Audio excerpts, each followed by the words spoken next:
नमस्कार. भारतीय लोकशाही न्यूजमध्ये आपले स्वागत. प्रतिनिधी आकाश जळके.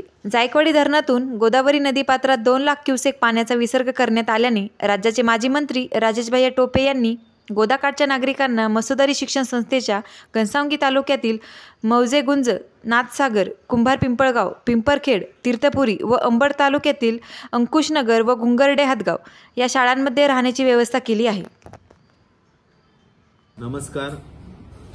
अतिवृष्टी आणि खऱ्या अर्थाने जायकवाडी धरणामध्ये खूप आवक वाढत असल्या कारणाने जो एक्झिक्युटिव्ह इंजिनियर श्री पंत यांनी दिलेली माहितीप्रमाणे जवळजवळ जर अशीच परिस्थिती राहिली तर 3 लाखाचं पर्यंत क्युसेक्सनी पाणी सोडण्याची त्या ठिकाणी परिस्थिती निर्माण होतीये.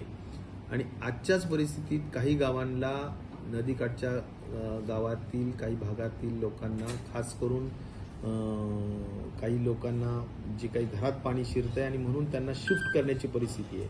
तर त्यासाठी सुद्धा मला आवर्जून सांगायचं आहे की आपल्या ज्या मत्स्योदरी शिक्षण संस्थेच्या ज्या महत्त्वाच्या शाळा आहेत, ज्या गोदाकाठला आहेत, त्याच्यामध्ये घनसावंगी तालुक्यामध्ये तीर्थपुरी आहे, नाथनगर आहे, पिंपरखेड आहे आणि त्याचबरोबर कुंभार पिंपळगाव आहे.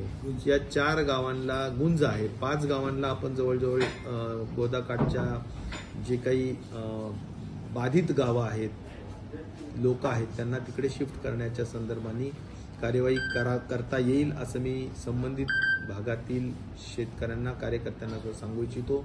आणि अंबड तालुक्यामध्ये सुद्धा अंकुशनगर शाळेमध्ये, गुंगर्डे हातगाव शाळेमध्ये आपण ताबडतोबीनं लोकांना शिफ्ट करू शकता.